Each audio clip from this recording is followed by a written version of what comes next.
Good idea. So love handles. It may surprise you to know that there's no need for crash diets or for calorie restrictions. It's just a couple of nutritional tweaks that you need to set you on your way to getting on top of those love handles. And that's what we'll go through today, is what they are, the reason they appear, and how to get rid of them. So love handles may be something that you're experiencing a problem with, or you're worried in the future that if you get them it'll be game over and that you're doomed forever. And I'm here to help you today realize that that's not the case, and it's quite straightforward to get rid of them. They're that area just above the hips that are quite stubborn, and they're often the last to go. You've got your face, your chest, maybe your legs, shoulders, all tend to get leaner. And then when they feel like it, the love handles get into gear and they start to reduce too. So we'll have a look at the many nutritional techniques that are very easy to incorporate and get on top of that will help you to master the technique of love handle reduction. Wouldn't that be lovely? So I'm Simon from the Deep South Experiment. This is a podcast where we recognise there's a problem out there in the industry. It's flooded with information. What do you listen to? How do you incorporate it? And what do you actually do to make a difference to yourself? And I aim to provide that information for you to then incorporate and achieve the physique that you're looking for or want to feel a part of. So hopefully that will be true for you. And if you want to find out more information about me, then just see the description below, which tells you all about me, all about the podcast, and then everyone will be informed, which will be delightful. So love handles are particularly apparent amongst men and postmenopausal women. That's not always the case, but there might be some genetic factors or habits, lifestyles that fall outside of that, but that's generally what tends to happen. And they tend to appear because of a process of prolonged eating. You may not realize that you are eating that little bit extra every day, and over time it certainly accumulates, and then one day, oh, these love handles staying here, how do I get rid of those?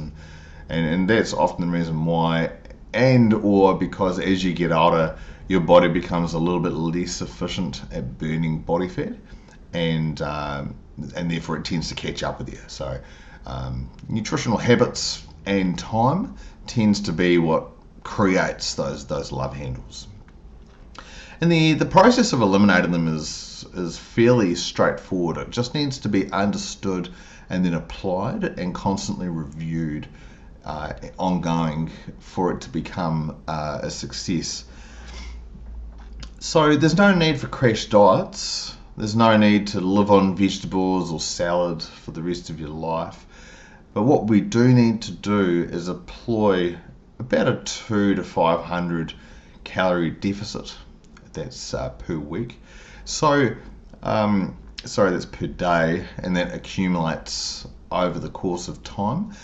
I'm reluctant to put a number on it, although I've just said 200 to 500, because everyone is so very different. And it also relies on someone establishing a baseline in the first place. You can't claim a reduction is being employed if you don't know the position that you started at. And then recording calories in order to establish that baseline can be a pretty hard thing to do, because naturally we tend to under-record what we're eating, be it through mindset, feeling guilty or wanting to be better than what you have been. So there's always that risk that baseline is there or thereabouts. So therefore your calorie deficit is likely to be there or thereabouts. So having a nice wide net, like 200 to 500 calories a day under what you assume you're eating, will be the starting point for you to then get on top of how lean you are and how these love handles are going to remain or disappear over time. And it's also a lot more manageable too. If you go into a a more severe calorie deficit, so beyond that 500 mark, providing it is 500, then that's when you tend to get a little bit grouchy or hangry, and you notice that your mood changes and you don't feel like exercising, and you start to have a look in the fridge or raid the pantry, and that's the position you don't want to be in. So by being aggressive, be it through weight training or nutrition, same results as you get less of what you're actually after. So work with the body with a moderate calorie deficit in order to achieve that decrease in body fat. And then we've got the thermogenic effect of foods. So this is when you put food into your mouth and you actually end up with fewer calories in your body. So, for example, when you eat a gram of protein, then the net effect of what you're actually getting is less, because the body has to work harder to unlock, if you like, the nutrients and the calories rather inside of that protein. Not the same for carbohydrates and fats. The body doesn't have to work as hard to get it out. So the other benefits of protein, aside from a lower net calorie intake, is that of satiety. It's a nice simple word that really rolls off the tongue without much thought.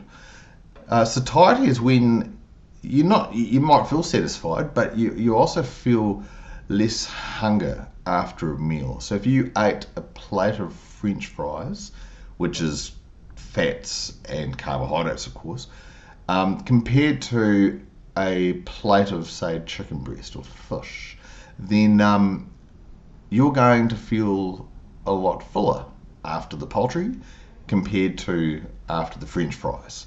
And that is a fantastic tool for making sure that you don't overeat and that you're staying within your calorie deficit, because the better the food choices that you make, the more satisfied you may feel if you like the food, the less hunger you'll feel because of the type of calories that you're eating, and then the fewer calories that your body actually has access to because of this thermogenesis effect.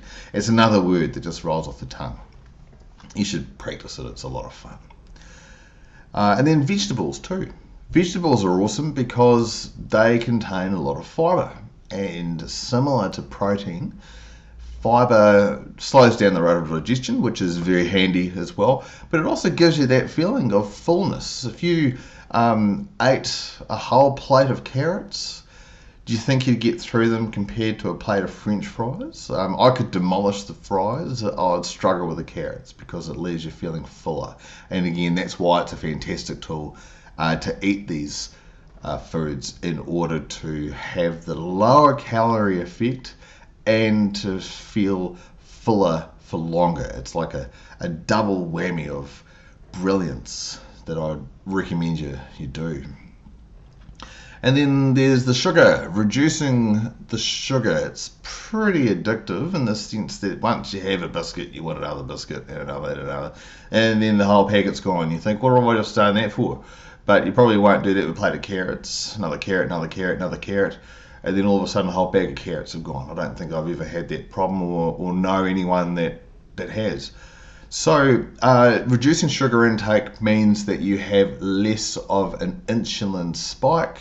The role of insulin is to take sugar from the bloodstream into the fat stores, adipose tissue. And so trying to reduce that will allow fat to be burnt. So hormone called glucagon that does the opposite of insulin. And the more of that we have, the better. Now, we're always in fat storing and fat burning mode throughout the day for various reasons. We switch in between the two. We're looking to have more fat burning than we are fat storage, and we'll help to achieve that by eating less refined foods, less sugary foods. And that's why processed foods don't really belong in sensible nutrition. They're a treat rather than a staple or a part of it. And then we've got essential fatty acids too. So avocados, fish, etc. Fantastic fatty acids. They'll help with hormone regulation. They'll help ensure that your calories don't go too low because they are quite high in calories, are fats. So therefore, there's no risk of you sort of venturing into that starvation or severe calorie deprivation. So they do certainly have a place as well. So slow digestion will help, keeps you feeling fuller for longer. Hormone regulation as well, and keeping inside of that calorie deficit is what you want, not a huge deficit. And then consistency over time. So you want to make sure that these expectations that you have in your head are quite accurate, is that you make these changes and you apply them consistently. You review what you are eating, trying to be as honest as you can. And then over time, you will find that you'll get leaner and leaner and leaner. And then suddenly your love handles start coming into play. They sort of wake up, take action, and hopefully they disappear. But always remember that when you are seeing progress in other parts of your body, that you are on the right track and you're doing the right thing. And that your love handles will eventually catch up. You just have to be patient. So that's all the info that I have on nutrition and love handles at this point. Hope that's been a benefit to you. And if you think you can employ something worthwhile from this, then please like, subscribe. And if you have a question, then leave a comment below and I'll try to get to those when I can. So thank you very much for listening and your support, and talk to you again soon.